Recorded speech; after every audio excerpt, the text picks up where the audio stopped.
So, die Vorbereitungen sind jetzt endlich gemacht und die Koffer sind so gut wie gepackt. Jetzt kann es endlich losgehen mit der Dreharbeiten zu unserem Dokumentarfilm Hive wie Trive 2. Als ob er mal nicht gelangt hätte. Hättest du es? Mit Sicherheit nicht. Es gibt nämlich noch so viel zu erzählen von der Pals und von der amerikanischen Pelzer. Oder was meinst du, Doug? Ach ja, for sure. Da in Pennsylvania gibt's arg viel pelzische Sachen zu entdecken. Selber unser Spruch kommt von dem Pelzischen.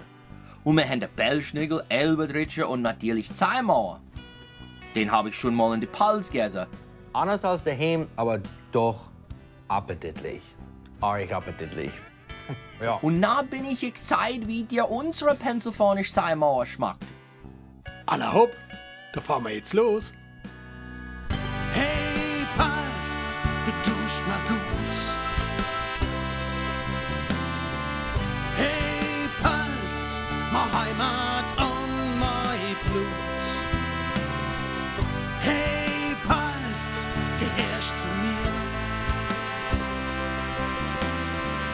Hey Pals, du bist mein